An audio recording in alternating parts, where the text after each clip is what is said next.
කෝටි ලක්ෂයක් සක්වලේ ඉන්න ආර්යයන් වහන්සේලා අපි දිහා බලනවා.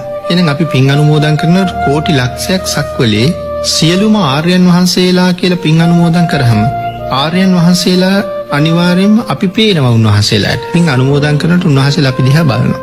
එතකොට මේ මහා කල්පේ බුද්ධාන්තර 4ක් නියෝජනය කරන මහා බ්‍රහ්මරාජවරු 4 දෙනෙක් සුද්ධාවාසී වැඩ ඉන්නවා. සහම්පති මහා බ්‍රහ්මරාජයා කකුසඳ බුදුරජාණන් වහන්සේගේ ශාසනයෙන් බඹලෝ ගියපු කෙනෙක්. සනන් කුමාර බ්‍රහ්මරාජයා කෝණාගම භාග්‍යතුන් වහන්සේගේ ශාසනයෙන් බඹලෝ යන්නේ. ඝටිකාර බ්‍රහ්මරාජයා කාශ්‍යප භාග්‍යතුන් වහන්සේගේ ශාසනයෙන් බඹලෝ යන්නේ.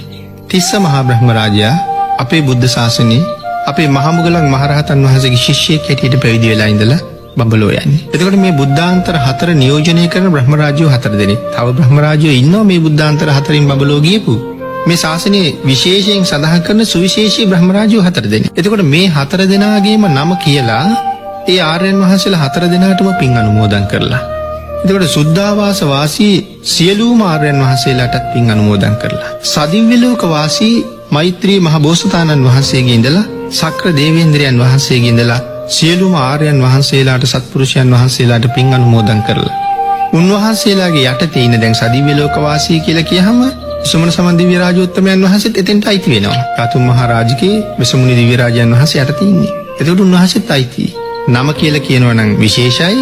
නැතුව පින් අනුමෝදන් කළත් උන්වහන්සේලා අපි දිහා එතකොට බලන. විශේෂයෙන් නම කියලා පින් අනුමෝදන් කරාම කවුද හැමදාම අපිට නම කියලා අඬ ගහලා පින් දෙන්නේ? ඒ අය දිහා විශේෂයෙන් බලනවා. සඳහන් කරනවා රැකවරණය සලසන්න පටන් ගත්තාම අම්මා කෙනෙක් දරුවෙකුට බලනවා වගේ බලනවා කියලා.